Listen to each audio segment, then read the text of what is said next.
Welcome to It's Your Time to Shine. I'm your host, Christoff J Weihman, America's favorite five-star customer experience expert, international speaker, and best-selling author. I am so excited. Today, I have my great friend, our guest, Courtney Kaplan. Say hello, Courtney. Hello. How are you feeling today? I am feeling fabulous. Feeling Wonderful. fabulous. I love it. I love it. Courtney, you live here in Las Vegas, like I do, correct? I do. I'm going to do a I'm a little. Las Vegan. You're a Las Vegan. I'm a vegan and a Las Vegan. Oh, no. I have to eat things that have parents. No, sorry. I'm going to do a proper short little introduction about Courtney. Courtney Kaplan was born in Tucson, Arizona. Her family relocated to Las Vegas, where Courtney has found her passion and purpose in the practice of hospice and palliative care services. She is also an active advocate for organ, tissue, and eye donation, excuse me, due to her own personal experiences. Ladies and gentlemen, viewers, listeners, please welcome Courtney Kaplan. Thank you so much for being here, Courtney. Thank you. Now, Courtney, you and I have known each other for a few years because you are in the medical field and have been in various capacities. And my wife is in the medical field as well here. And that's how our paths first crossed. Yes. But recently, we became connected in an even deeper way because I invited you to participate in something. Would you like to share about that with us? Sure. So Christoff says, "Hey, I think you got something, kid," and and I actually am starting. I have this ultimate speaker competition, and we would like to have you on. So after I thought about it for a bit, maybe not. He's very persuasive. So yes, I signed up, and my gosh, it was life-changing.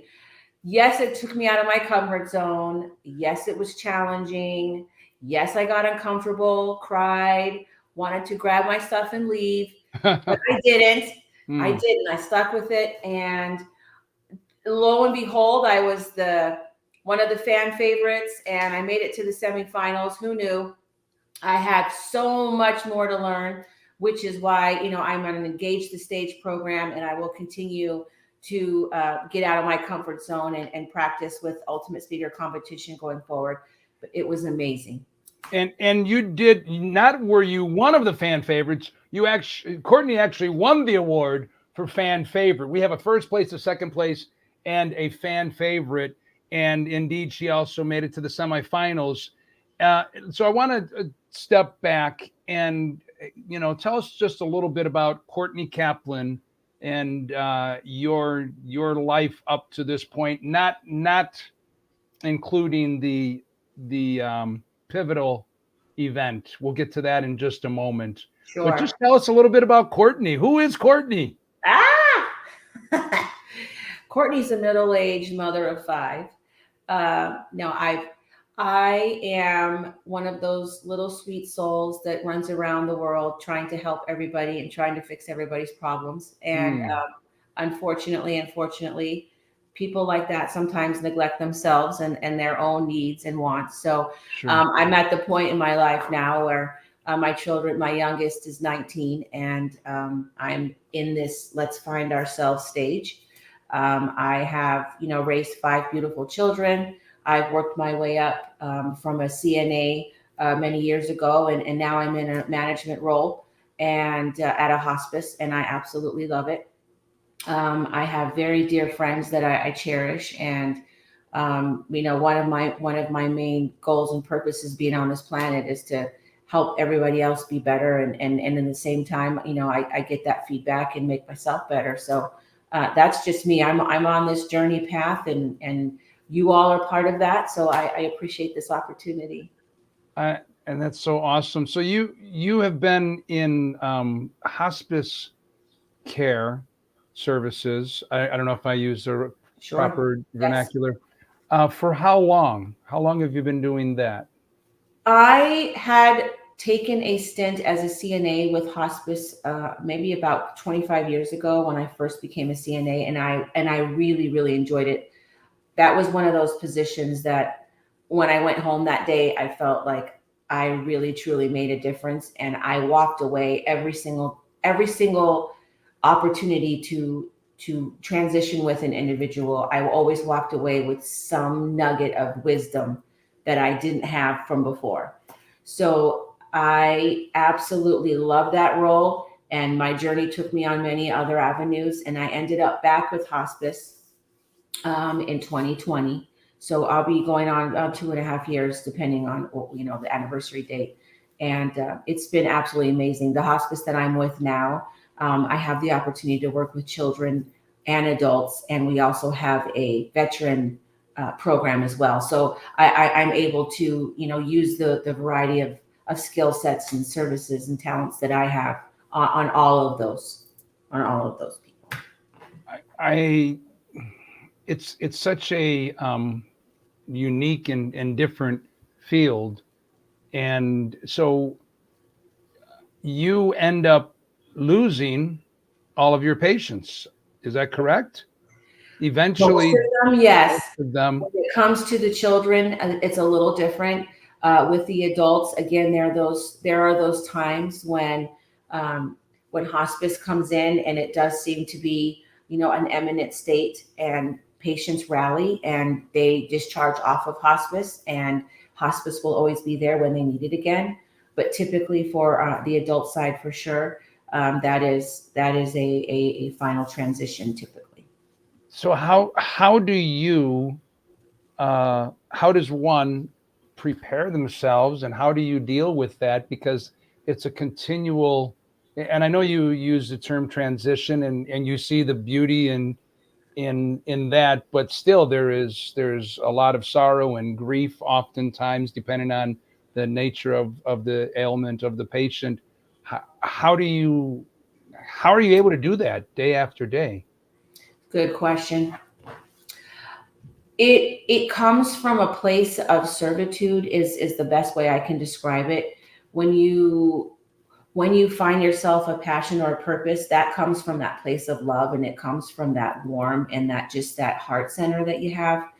And it, I don't know how it works, but it works, and you are able to process this skill and this talent. You're able to process these things and be able to be your best for these people. And actually, it is very very important that you have a thing, an outlet, a happy place, a meditation, hiking, um, going and petting kitty cats, whatever it is that fills your heart back up. It's extremely important. No matter what field you're in, Yes. it's very important to make sure that you are taken care of, and that your cup is full so you can share with others. So that's a constant for anybody. But when it comes to hospice, it it is such an honor to be with these families and to learn wisdom and hear their stories and understand really what is life really, what's the purpose, like why are we even here, like Mm. so much comes out when your life, when you're ending and you're leading towards whatever that next step is. So much wisdom and knowledge and advice. I mean, I can't even describe like just the things that I've learned at bedside, and having that honor knowing that you were there during that time, because you only get one chance, you get one shot, and you got to make it matter and you got to make it good. So there isn't any, for me, anything more honorable than sitting with a family and helping them through that process. Wow. And what you were saying a moment ago, I think is important to highlight too. Uh, this happens to be when we're recording this. This is May, and it's Mental Health Awareness Month. And especially in the last 2 years, but even before that, mental health has been such a challenge Yes. in so many industries, and then add to it burnout and people that are feeling overworked and underappreciated. And you're saying everybody needs to find some way that there's the term of self-care, something where if you're working all these hours and giving, you have to find a way that you are refilling yourself. And it can be different for everybody, right? It It is. doesn't have to It be is. one particular thing. No. Um, First of all, thank you for your service. We Thanks. say thank you for your service to like our armed forces, military members. I feel that we should say thank you for your service to many other people. Agreed. And I'm a big fan of Les Brown, the motivational speaker, and he says, I know that everybody has gifts and talents in the world, to use, to share, that you are uniquely meant to bring to the world. And truly, it sounds like you are living your purpose and your passion and getting paid for it, which is nice. Sometimes a Good. person might have a passion, but there's Sure. no opportunity to make money at all True. for it. Now, the other thing I guess we would like to bring to the attention is what you were speaking about at our event, and not focusing about the event, but would you like to share with us about this life-changing event that happened to you and now put you on a path where not only are you a service provider in that hospice care arena, but now you are on a journey of, I think, becoming a national and maybe even an international speaker, and soon to be an author. Is that correct? That is correct. Okay, so share, if you would like to share your story with us. Absolutely. So my story started on May 17th, 2019. I received a call from the principal at my son's high school. My son, Michael Sigler, was 18 at the time. And the principal had told me that Michael had been in a motorcycle accident after school hours around the corner from the school. And just stay tuned. We don't know much. But I will say from that moment, I heard the words. I know she continued on in some sort, but I don't remember what she said. I just remember my body tensing up, my mouth got dry, my fingers got cold, my breath changed, all in an instant, because these are those calls that drop you to your knees. These are the calls. These are the situations that no parent, that something happened with your kid. I had no idea at that moment how my life would change, but I knew that it would never be the same. So it turned out that my son Michael had suffered a traumatic brain injury during that accident, and we ended up at University Medical Center, and there was a 5% chance that he would recover. But Michael and I went to the DMV a year prior, got his motorcycle endorsement put on his driver's license, and that was when he came across the questions of being an organ donor. On the back of our application for Nevada, there's 4 or 5 questions relating to organ donation. They ask you if you'd like to donate organs, tissue, eyes, bone, and blood. Like there's a whole list of things. And on that day, Michael asked questions about this. He inquired, what is organ donation? Why would somebody, a lot of the what and the whys. So he filled it out, check marked yes, and off we went. And you hope that you never need to know that information or have to use it. But my gosh, what an honor and what a privilege it was to know that it was there. So once we found out that this was going to be, he wasn't going to recover, I made sure that we alerted the hospital of Michael's wishes, and that is when our whole journey, my life, changed forever on that day. Wow. And he was how old when he got his motorcycle license? He was 17. He was 17 and he made this decision with conversation with you. He did. That's remarkable. He did. That's really something. So tell us, okay, so you shared with the hospital, and I'm sure that this was not an easy at all. I Was mean, not you're already in this traumatic state, but you wanted to honor Michael's wishes. And so absolutely. you or somebody, was it yourself that communicated with the doctors and nurses? I did. I I did. mean, did they ask you, or did you say, did you volunteer and say, hey, I want to let you know? Um, how did that come about? I did. I said, look, Michael is an organ donor. Here's his identification. Here's his insurance card. Um, if this is where we're going, I want to make sure that all of you know that Michael chose to be an organ donor, and this is her. These are his wishes, and we will 100% uphold that for you. 100%.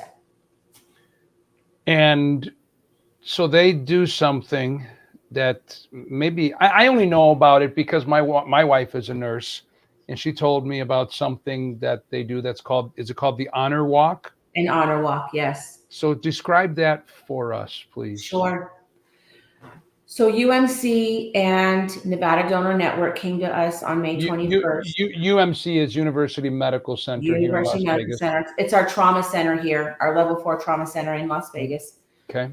They had been familiar with Michael's case and had spent a lot of time with our family.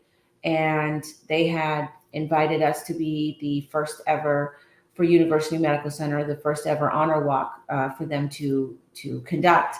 And an honor walk is a ceremony of sorts, if you will, that the hospital or medical center, the facility, will invite the donor hero and their family to be honored as the patient, the donor hero is being transported to the operating room where the organs are procured.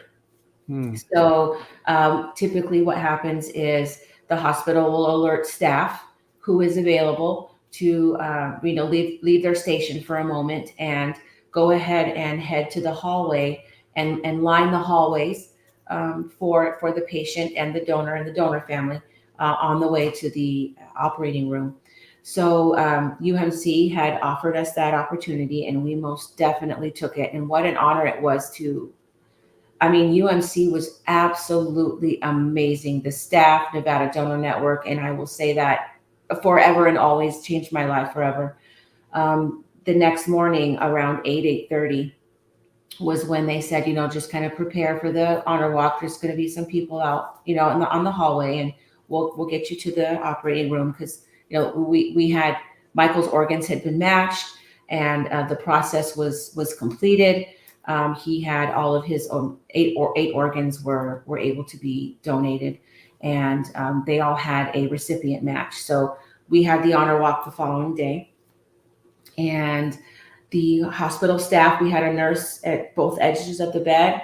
Myself and Michael's father and his siblings were behind the bed, and we all took it was a corner and then a corner and then a corner, and then it was a long hallway to get us to the operating room.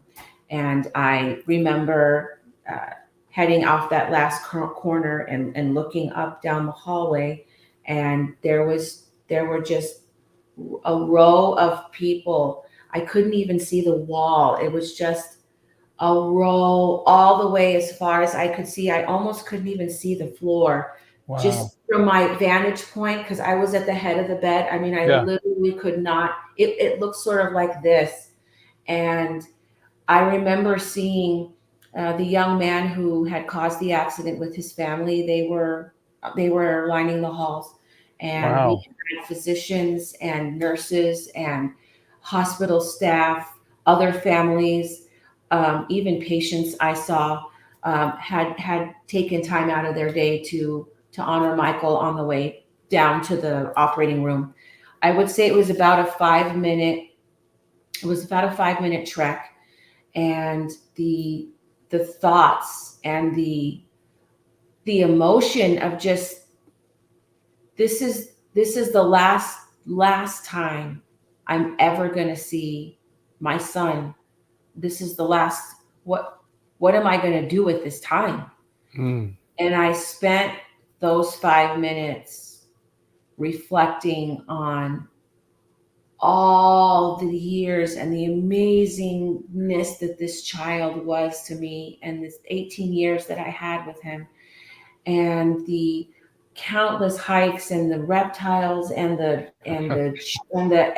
motorcycle, mom, come watch me. I mean, all of those beautiful memories just flooded in, and I was just overwhelmed with gratitude and love, and I had no idea how that day was going to change us forever. I knew what organ donation was.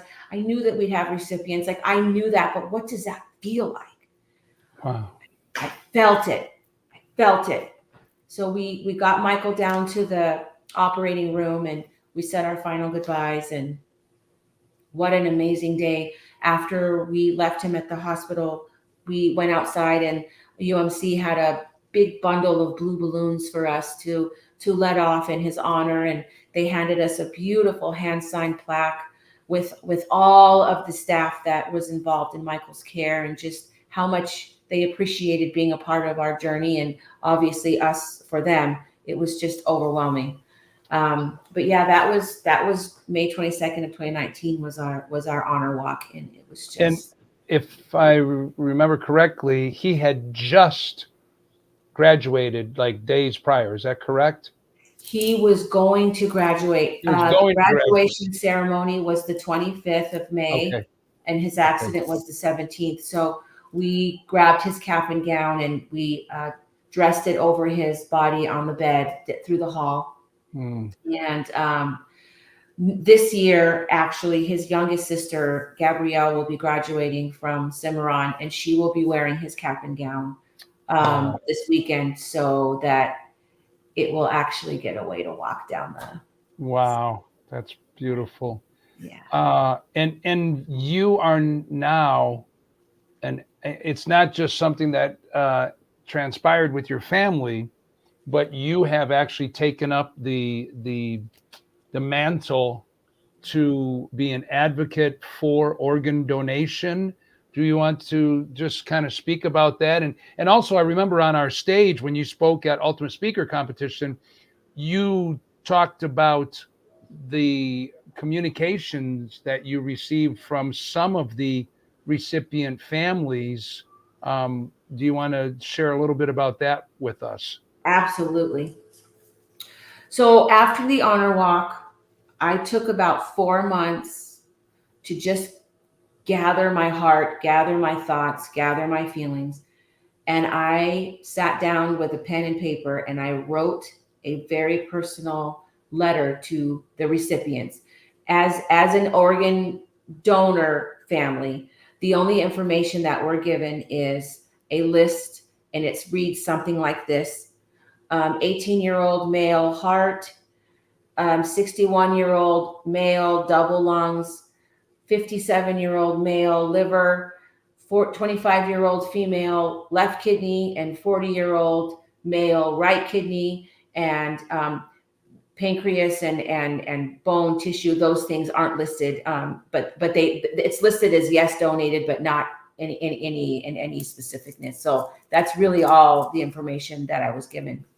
So I sat down to pen and paper, and I wrote a very heartfelt letter introducing my new family members, because my gosh, although I had to say goodbye to my son, these individuals that are carrying a piece of his life, and his life is living through them, these people are so incredibly important to me and important to my family. So it was my number one at that point, to make contact with somebody.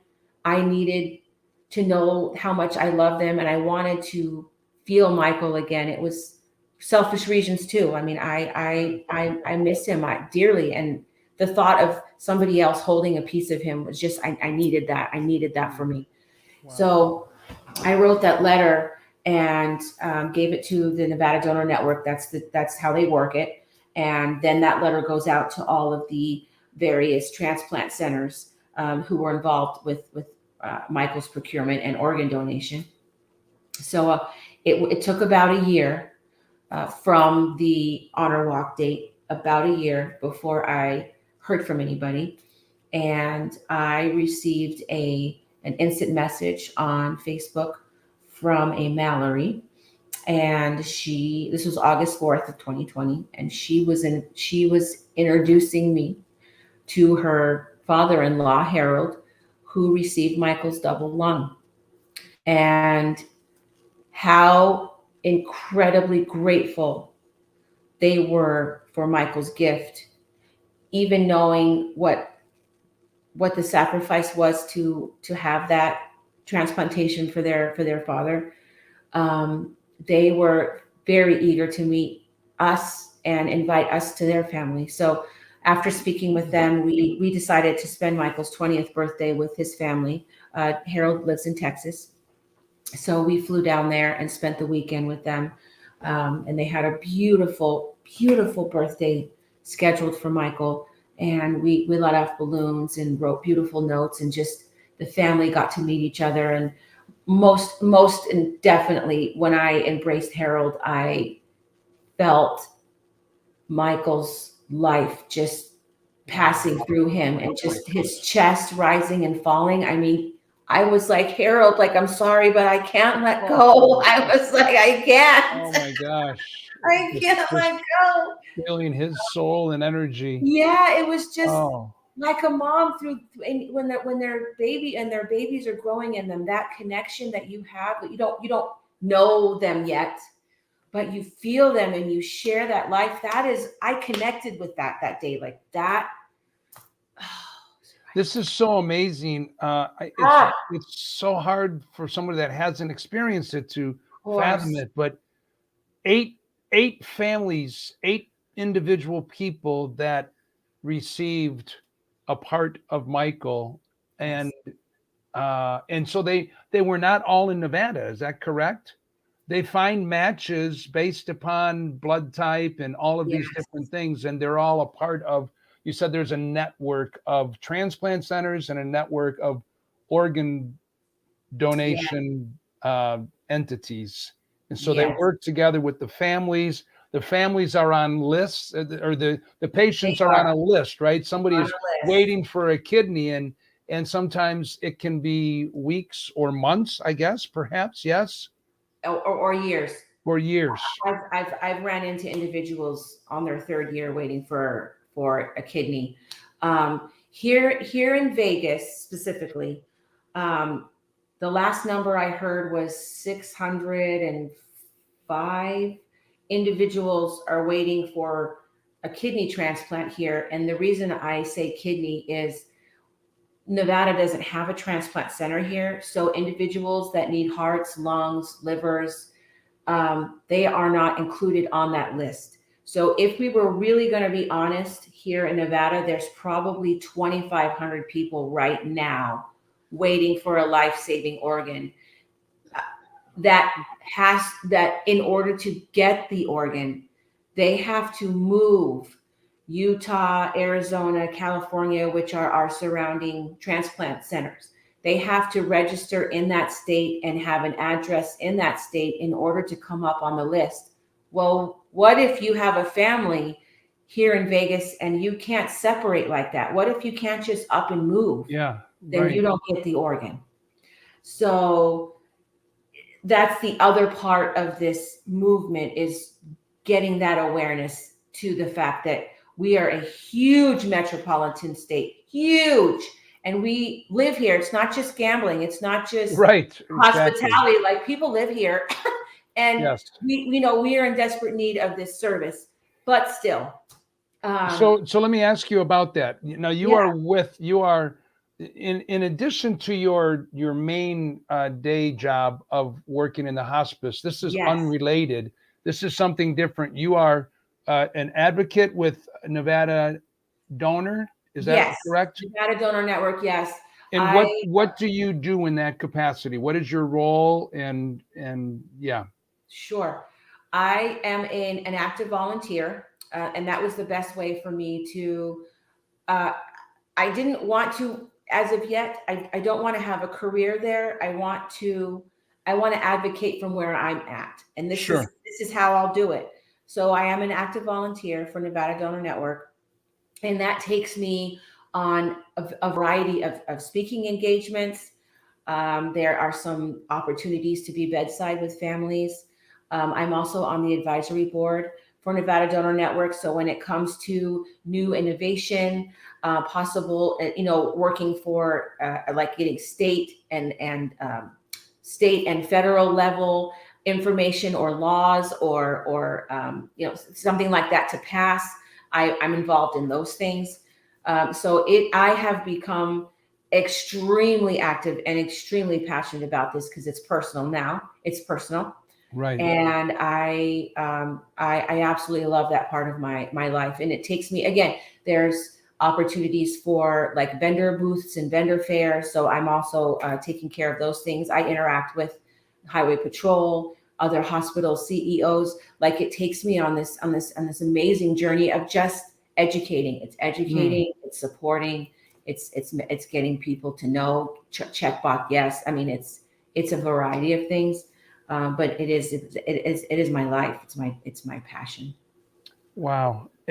And so is going back to the thing you had mentioned, there's no transplant center in Las Vegas. Is that something that, is there any bill in our local Congress to make that happen, or does that have to come from private funding? Or so Yeah, it's what a do you good know about question. transplant centers in other states? Are those government agencies? Are those privately funded, or do you have any idea? Yeah, some of those transplant centers are, private hospitals, and Okay, they receive private funding.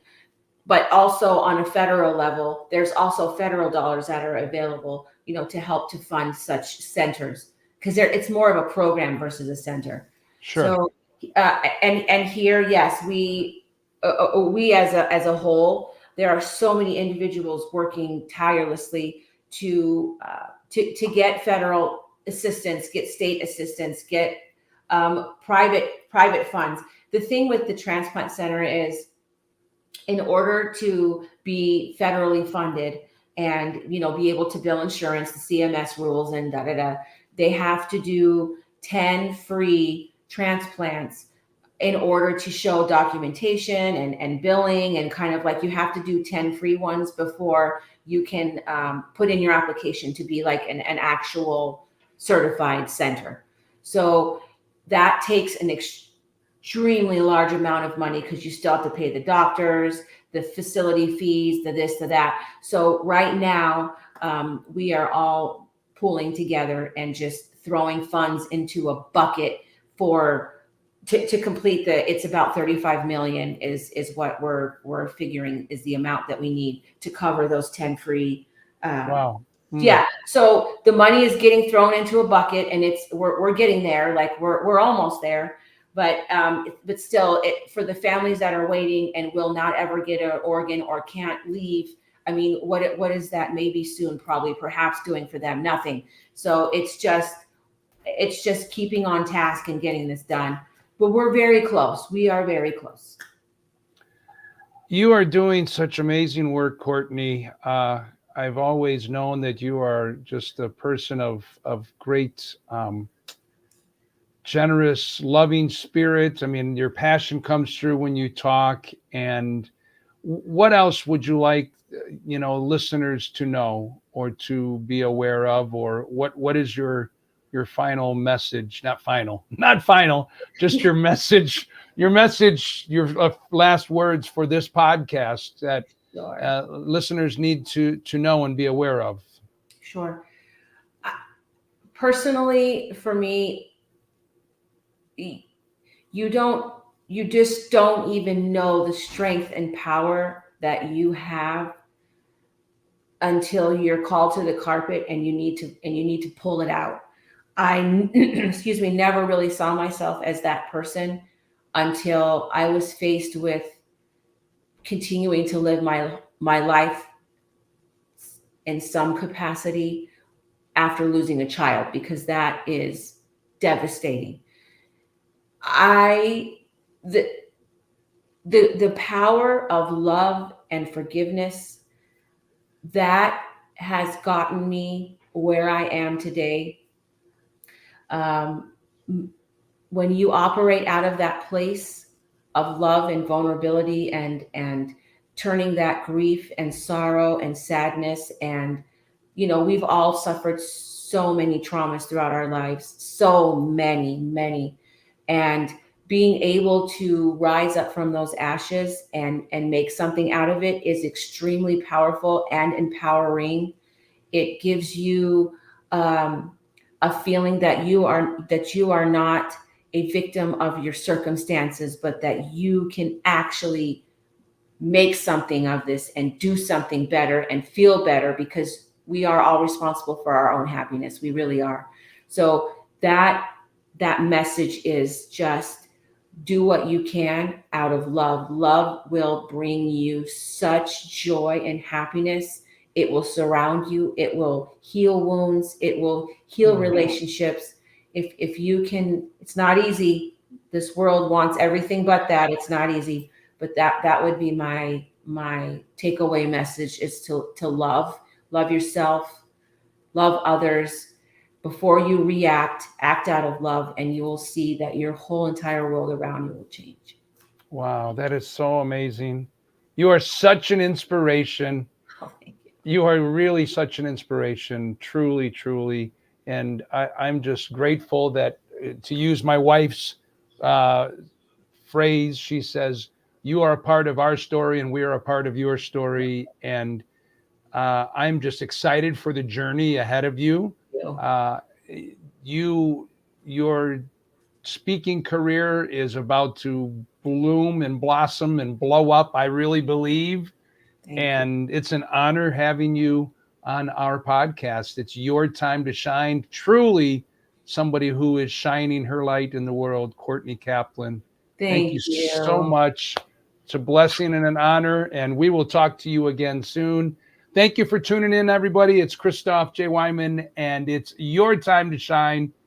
I will be talking to you again soon. Cheers, and God bless.